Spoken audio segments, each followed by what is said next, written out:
Hello everybody, welcome to the Redmen TV and day one proper officially. We got here last night, but don't worry about that. It was wet, it was late, don't worry about it. I'm joined by James Pearce, as you can see there. We are in Hong Kong, as you can see by the background. James, first off, you are quite literally fresh off a plane. I say fresh, you were off a plane. How are you feeling? You okay? Yeah, not fresh, but definitely just off a plane. Yeah, about 2 hours ago. Yeah, well, I do appreciate you joining me. Massively appreciate it. We just spoke to Kenny Dalglish, so this is, for you, this is certainly a downgrade from that, but we'll get through it. Yeah, listen, it's going to be a busy 10 days or so, but it's been a busy last 24 hours for Liverpool. And the main news story is Hugo Ekitike. It's been bubbling under. There's been lots of speculation, but it looks as though it is reaching its conclusion now. There's talk about a medical. There's even talk about him heading over here and joining us. Yeah, that's my understanding. Yeah, medical today, Tuesday. It is Tuesday today, isn't it? Yeah. And yeah, a 6-year contract is expected to be signed once the medical formalities are out of the way, and then the plan is for him to fly out here and link up with the squad ahead of that friendly against AC Milan on Saturday. I mean, that AC Milan game might come too soon for me. Imagine it'd be good to just get him involved, get him integrated, get him used to his new teammates and stuff, but the game might be a bit of a rush perhaps. Yeah, it's difficult to know exactly where he's up to in terms of what he's done in terms of testing and all the rest of it so far. So I guess it'll be one where Liverpool staff will kind of have to run the rule over him, assess him, and then make a judgment call on that. But I think it's a really exciting deal. I think we know how much homework Liverpool put into these things, and in terms of the data side of things, and you don't have to delve too far into the data to see why Liverpool would have been so keen. He's not just a goal scorer, he creates as well. Pretty multi-dimensional number 9, and it's been an area of the squad that I think Liverpool have been crying out for another option up there since the back end of last season, because they effectively won the league last season without an established number 9. Yeah, absolutely. Someone who was sort of doing a job in there, sometimes very successfully, sometimes maybe not, was Diaz. Now, he has headed over on this tour, but there's still major question marks around his future, predominantly from sort of outside noise. Obviously, Bayern Munich have really come to the forefront now. What's your understanding of his situation? I guess Liverpool's stance on it as well.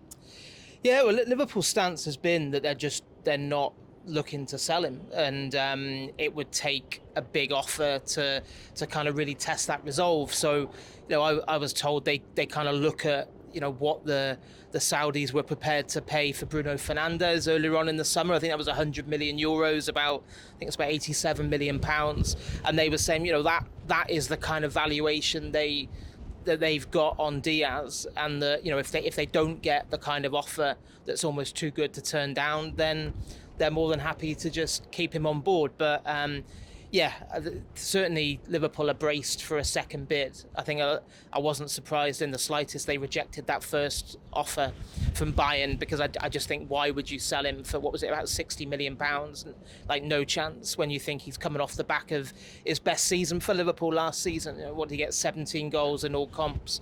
So I think it'll just be interesting to see what happens, whether Bayern are willing to go to a level that convinces Liverpool to do business. There is still interest from the Saudis in Diaz as well. Up until now, there's been no indication that he's kind of willing or prepared to go over there. But it will be, we will have to wait and see whether that changes, because sometimes, as we know, in these situations, money talks. No, it certainly does, yeah. Just finally, there is a player who hasn't headed over here, who's been left out of the squad. Now, a minor injury or a minor issue was cited as the reason why, but you can't help but put two and two together, really, as a Liverpool fan. And again, there's some noise. I think Atalanta have been linked as well this morning from sources over in Italy. So, interesting one, Federico Chiesa. It doesn't look as though his future is absolutely certainly at Anfield. No, I think it's definitely fair to kind of file it under uncertain. I think he had a disappointing first year at the club, didn't he? And if you're being brutally honest about things, yes, he became almost like this kind of cult hero figure, and the song that everyone embraced, and people took him to their hearts. But when you actually look at what Liverpool got for that investment last summer, he didn't really contribute that much along the way. And so you'd have thought if there's the right deal on the table that suits all parties, then I think a return to Italy has looked pretty likely for much of the summer. But in a similar way to Diaz, I think it would have to be a deal that suits Liverpool, because why would you're not just going to like offload him just for the sake of it. He's certainly someone who's popular around the squad and they love having him around, and so unless there's a really good deal on the table for Liverpool, then why would you not just keep him around as a squad player? But yeah, it's going to be there's still a lot, I think, a lot that needs to happen, both in terms of ins and outs before this window shuts. James, top man as ever. Appreciate it. No problem. Thank you.